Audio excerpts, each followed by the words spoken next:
So I've had the Isle since about 2016 and it mostly sat on my computer completely untouched as the state of it back then was not enjoyable for me. Skip to 2020 and I started to play it a little bit due to the news about Evrima getting me excited and motivating me to play. Then Evrima dropped and I've been playing the game on and off ever since. I'd play it once and then not come back to it for months until I would forget how bad it felt to play and repeat the process. In short, the Isle is essentially a walking sim. It's balanced for survival but played as a dino deathmatch due to the fact that the game is devoid of any substance. So I made a video about it, addressing that exact problem, why it exists, and all the other problems it causes. Because I really love the concept for this game and I wanted to make this issue heard. And it was heard. Now I'm back here again because for the first time that I've ever had this game, I've actually been wanting to play it pretty frequently. And not out of stubbornness to try and find fun out of it, no, because I've genuinely been enjoying it. I want to discuss the newest update the Isle got that includes the new map, Gateway, and with it, weather, the migration system, Sanctuaries, and various other additions. Because I made a half-hour long video ripping this game a new one, and well, I want to give credit where credit is due. This is not to say that this update fixed the Isle. The whole issue with this game having no meat to it still rings true and none of these additions are perfect because, well, of course it's not. The game is still in development. I also recommend going back and watching my previous video about the Isle if you haven't, because this video is kind of like a follow-up to that one, so it'll give the context essentially. Now before I get into the main stuff, I want to talk a bit about the new stamina system that was implemented in this update, especially because I hear a lot of people don't like it. The new stamina system is like a more dynamic one, where you recover stam faster the longer you sit down or stand still, and it also takes longer to recover in general. I think the devs seem to recognise at this point that their game is just a PvP hellscape and they added this to essentially slow the game down and to make people more cautious with their stamina, because let's be honest, people were just sprinting across the entire map. I personally never understood that type of play because I always want to be ready for if I need to suddenly escape a situation or hunt. It also feels good to just go back to walking everywhere like I did in Legacy. So really, the game didn't change much for me. I've always preferred the slower pace and I think it makes sense for this game. However, this change isn't a solution to the problem, and in cases where you actually do need to use stamina, it seems more like an annoyance than a good addition. For instance, for hunting, it's not always balanced super well. As an example, I was playing as an Omniraptor with a friend, and we came across an AI Tenontosaurus. At the time of me writing this, the Tenno AI is not working as intended. It will only run away from you and does not attack, and due to the constant running, we were also forced to run to keep up with it, and so we quickly realised pouncing it was no use as it just drained our stam for not much in return. So we resorted to biting it in the ass until it died, and that's how I've been killing these things. As for the Pteranodon, I don't have a choice but to use stam when I fly, so I don't really get the point of that one. It was pretty much the only dinosaur where I'd use more of my stam just due to flying, and I don't typically sprint while flying, by the way. It's not like the Petra is viable on the ground, it's clearly an animal meant to be airborne for any kind of travel, so the stam affecting Petra like this just seems silly to me. I've heard the devs are developing thermals for Petra to use to gain lift, but I'm still forced to use stam when I take off. Both take-off options can be pretty punishing, by the way. So stam as it is right now seems to just punish those who really use any of it at all, which is strange. You can't track down prey over long distance because trotting doesn't give your stam back. And also using Z-Walk is so stupidly slow on most dinosaurs, it's actually ridiculous and not useful at all. An alternative that comes to mind that I think would keep the be wary about your stamina idea but also allow players to actually use it when they need it is allowing stam to be regained while trotting again, or sort of, anyway. Basically, you would have a dynamic stamina system where the more time you spend trotting, the faster your stamina regens. So if you trot everywhere, which is how I've been playing, when you do actually need to hunt, or run, or swim, your dino deals with it much better and you are able to recover faster, potentially being able to regen stam while trotting as well. So essentially it would encourage people to walk around the map to travel instead of punish the use of any stamina at all. So this way, those who sprint across the map for no reason constantly will have a hard time, but those who don't and only use their stamina when they need it, like when hunting or running away, will be fine. Those are my ideas and thoughts on the new stam system as it is right now. I guess we'll see how it goes from here, because I know the devs are planning to tweak it further, so we'll see. But now we move on to the main topic, the addition of migrations and the new map, Gateway. As we all know, pretty much all of the Isle's maps in the past have been a complete disaster, and usually very unfriendly for playing in. They've never been very good, so the bar is kind of low. But Gateway so far has not disappointed me in the slightest. It is absolutely gorgeous and has lots of variation with biomes, colours, some caves or things to hide in, lots of different water sources that aren't just narrow rivers, and lots of interesting locations. Man-made structures, including bridges, and of course, many gateways. Nothing in this map is ever boring or samey. The level design also seems leagues better so far. I have not found a single cliff that's too covered by bushes, the jungles aren't so stupidly dense anymore, and makes travelling through them actually fine, if not preferable a lot of the time, in fear of getting spotted by something bigger than you out in the open. Of course, there's always room to be better, but overall the map is a major step up. Then we have weather, which is fantastic. It also adds so much needed atmosphere to this game. The fog, the rain, the storms, all wonderful. The night vision is also a great improvement and looks way more visually appealing, and with nighttime being reduced a little, it no longer feels like a slog. I must say I absolutely adore the outlines you get further out, and also the glowy eyes, a much appreciated addition. The only big issue I've had with night vision is that on some creatures it's a little too dark, to the point of absurdity. I understand giving some creatures poor night vision, but it's also not fun to play if you can't see anything at all. For this reason, and the stamina reason as well, it's why I swiftly ended my Pteranodon's life by diving straight into the ground, because by God, I was not going to be dealing with this. What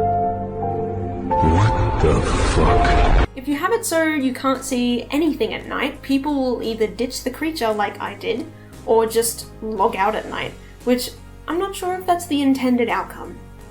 Besides that, I cannot explain enough how much of an actual good map and weather has added to this game. It's important for survival games like this one to have a good world to get immersed in, as a lot of it relies on immersion and having interesting places to explore and interact with, so it adds a lot. Like I said before, of course, it's not perfect and I think there's still a lot of room for improvement, but it's way better than what we've ever had. Now, I doubt I'd enjoy playing this game much beyond exploring the map for funsies if migrations were not in, and Sanctuaries as well, since those are linked. Congratulations devs, you've proved me wrong with my comments about migrations and this map in my previous video. Partly, anyway. I mentioned in that video that I'd really appreciate some kind of navigation system so I'm not just wandering around the map aimlessly or having to use third-party resources to find my way around. And that is exactly what migrations solved, among other things. Migrations is a new system wherein a player's preferred foods, assuming they are herbivores, will be found in active migration zones, and these zones appear on the compass. They change, I think, every hour or 2 hours, and different species have different migration zones, therefore making it so specific species will generally appear in specific biomes. For carnivores at the moment it's similar, but the migration zones appear delayed, so it gives the herbivores some breathing space. Migrations, I feel, is what has changed this game into feeling a little bit more like a true nature survival game, or the start of one anyway. It gives me a direction to go, a goal, and a reliable one at that, where I know I will find some kind of food.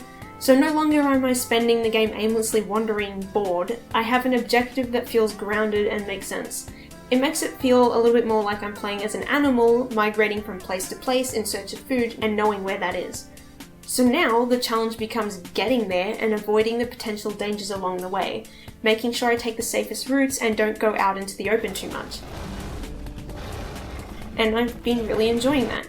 It also essentially creates dynamic hotspots. I think it's telling enough that one time when I tried to play, the migration system wasn't working, it wasn't showing up on the map at all, so I immediately left the server and went to one that was working, because it instantly made me bored. For carnivores, it also works as long as you get lucky and there's actually prey around, AI or players, that are suited for you to take down. I'll get more into the carnivores soon because it affects them a little differently and ties into something else, but assuming there is prey around, it's pretty fun with carnivores too. The only issue with carnivore migration zones, besides the other one I will come back to, is it seems to give you the migration zones that are the closest to you instead of the zones that your dinosaur are actually meant to go to. Unless I'm wrong and the Carnotaurus is meant to live in the swamp? I don't know, it just seems really weird for the creature that's meant for running in fields and is awful at swimming to be in a place with lots of things to get caught on and lots of water. As for Sanctuaries, for their first implementation, they are pretty alright, and many of the things I've said about migrations rings true for them as well. Sanctuaries are essentially biomes meant specifically for small creatures and juveniles, where there is food, for herbivores at least, and plenty of places to hide. I only really wish that you would be able to see migration zones and sanctuaries so you have a choice and there were more things scattered across the map randomly for small creatures to hide in, instead of it just being in this one area. I also very much like the bees in the sanctuaries. Do not underestimate those things. So, as for the carnivores, besides the core issue I discussed in my other video, what I've discovered is that some of the Isle's other downfalls seem to come from lack of player agency. Player agency is when a player feels fully responsible for their actions they've chosen while playing.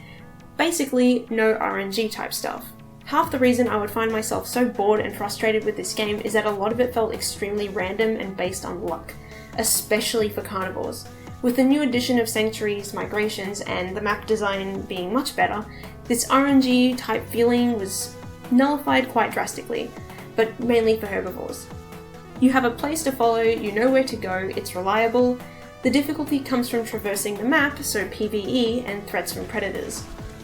For carnivores, it's a little spotty. Reliability can be very low, so the challenge is entirely focused on covering as much ground as possible in hopes of finding something. Starving to death because there's literally nothing around for you to hunt, or scavenge off of even, is not fun. It just feels completely unfair and based on luck. Then you mix that with the new stamina system and it's not really a good time, because now you're forcing players to have to sometimes run everywhere to find anything. Now before you run ahead, no, I'm not about to start saying the game should be easier. I like the idea of this game being brutal and having a higher skill ceiling, especially for carnivores. But too much RNG is not a good way to make the game difficult because it takes away from player agency. Sometimes I have a very easy time growing carnivore creatures, and sometimes I don't because nothing was around. So in a way, the game isn't really hard as much as it is just completely random. Which is why I got so frustrated with Sanctuaries as a carnivore. One playthrough I went there and there was nothing. I wasted my time trying to get there, precious time because I was losing hunger.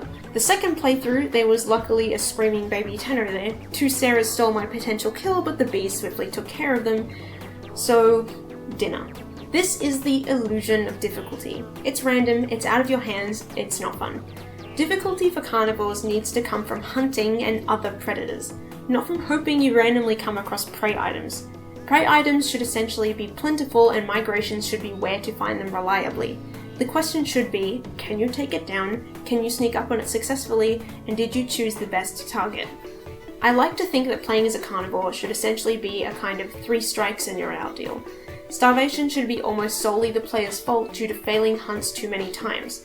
Of course, some RNG will happen, as is survival games, but either from being too hasty, too impatient, too loud, being too indecisive, jumping out too early to catch something and the prey getting away, which all of this would make scavenging in this game usually an option or a last resort, a risky last resort, as whoever killed that may still be around. But if the player perishes from that decision, it was their decision. It was their fault they ended up there through failed hunts or simply risky behaviour. So difficulty comes from learning how to hunt, learning how to wait for the right moment, learning how to use the tracking system, not from pure random chance. And more options for carnivore juvies like lizards in the sanctuaries that you have to try and catch would be much appreciated. Giving players agency gives people more options, more ways to screw up on their own fault and feel like their death was in their hands and they can learn from it. That's where true difficulty comes from. Now, all of these additions, the new map, weather, migrations, sanctuaries, more AI, specifically AI triggered by events, are PvE elements. That is, player versus environment. I mentioned this briefly in my previous video that if I were to suggest anything, it would be more PvE elements, because, well, that's what survival games are mostly, almost entirely made up of. Without it, it's a pointless, barren, lifeless wasteland, as we've seen. So with the additions of these PvE elements, it's, I think, drastically improved the gameplay, replayability, and lowered my frustration levels for this game significantly. Seeing AI spawn in groups now, and with varying growth, having them spawn more frequently, allowing players to hunt them via sound more effectively, it's really added a lot. Then also AI spawned by specific events like the bees or the pterodactylus. Though the pterodactylus can be funky sometimes and probably spawn in too quickly after something is killed, I really enjoy what they add to the game. I'd really love to see more AI like this, like herds of tenor AI or stego AI that follow migration patterns. Now, of course, all of these additions aren't perfect, and I'm not suggesting so, obviously. There's issues with how it works for carnivores due to the RNG stuff, AI can be kind of buggy, and the game still gets boring between finding food and migrating as well. But I think these additions are very much a step in the right direction, which is why I'm very excited for more PvE additions in the future. Like for instance a temperature system that you have to manage, or perhaps even diseases, which have both been discussed by the devs. The whole thing they added where your dinosaur gets dirty over time is also a great little visual thing that I really love, because it actually gets players to jump in the water and get the dirt off, which helps the game feel a little bit more like that of a nature survival genre where people are encouraged to behave in the ways that make sense for an animal. I'm excited to see if that addition will do anything more than visual effects down the line. Even stuff like the new mechanic they're adding for the ceratopsians that is sparring. I'd love if there was a kind of alpha system for all species, where in a pack or herd you can contest for the alpha position, which gives you unique buffs, probably related to nesting and other random things, or stuff like sharpening your claws and horns and stuff to make sure they're always in good condition, which was shown off in various concept art. Or heck, you could even play with something like a territory system. I don't know, I just feel like there's a lot of possibilities for more PvE elements to be added in this game. The addition of migrations and the devs discussing things like a temperature system or diseases makes me very hopeful. Despite all its flaws, I genuinely think this update is a turning point for this game if it continues in this path. It is seriously the first time I've ever had fun playing it, coincidentally shortly after making a video about this game no less. I really can't wait to see where this game goes from here, and I hope to see it one day fully break out of this dino deathmatch walking sim hellscape and become the survival game it wants to be.